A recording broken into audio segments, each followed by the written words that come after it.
When I look back at my journey as a Christian, I can no longer count the blessings of the Lord in my life.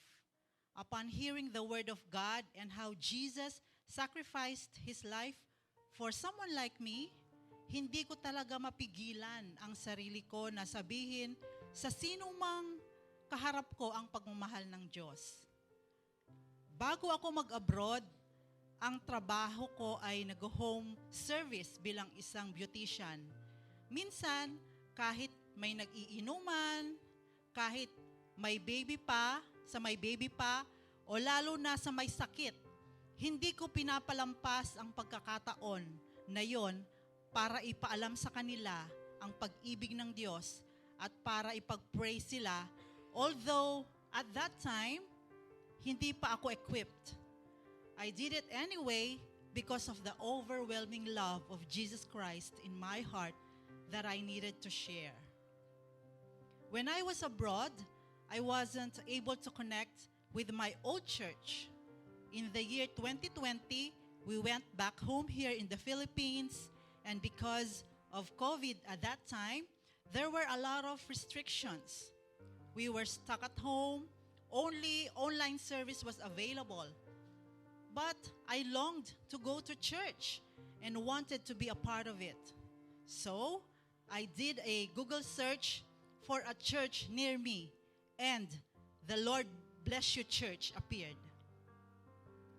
Going to church is not for me, but for my whole family as well.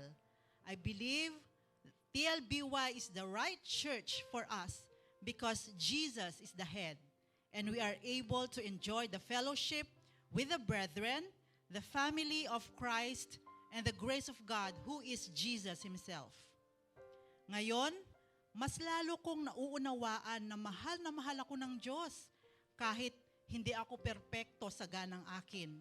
Na bagamat may mga challenges, ay magaan pa rin ang buhay. One of my biggest desires is to bring Jesus into the lives of my grandchildren. Even before they were born, God knew them already, but they do not really know who Jesus is. Alam nila, siya ay Diyos, pero hanggang doon lamang.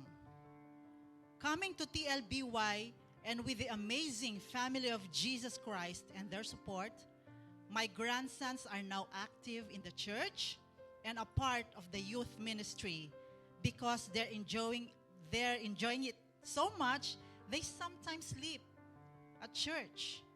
Truly, the grace of our Lord Jesus Christ is more than enough and it never runs out.